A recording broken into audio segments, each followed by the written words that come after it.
नमस्कार सर्वांना, मी वैद्य योगिता सचिन पाटील। मी आज तुम्हाला सुंठ ह्या पदार्थाचा उपयोग घरगुती सांगणार आहे, कसा करायचा आहे।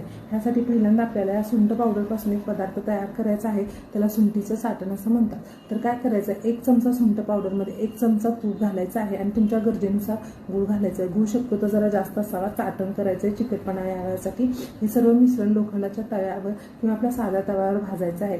हे कधीपर्यंत भाजायचं आहे तर चिकट होईपर्यंत भाजायचं आहे। याला सुंठीचा पाक किंवा सुंठीचं चाटण असं म्हणतात। हे कशामध्ये उपयोग आहे, हे महत्त्वाचं म्हणजे तुम्हाला डायजेशन सिस्टीममध्ये चांगलं काम करतं।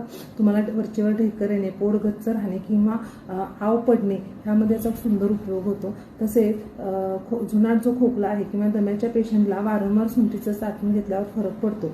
काही लोक सांगतात की मॅडम आम्हाला घाबरल्यासारखं वाटतं किंवा छातीमध्ये धडधडतं, हातपाय थरथरतात, अशा लोकांनी सुद्धा सुंठीचं चाटण 2-3 वेळा घ्यावं, त्यामुळे उत्तम औषध आहे।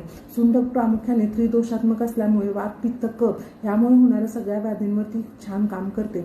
सुंठीचं चाटण हे दैनंदिन जीवनामधले एक च्यवनप्राश आहे। त्याचा सर्वांनी उपयोग केल्यास खूपशे आजार नाहीसे होतात। त्यामुळे सुंठीचं चाटणचा च्यवनप्राश म्हणून नित्यनियमाने उपयोग करावा। धन्यवाद।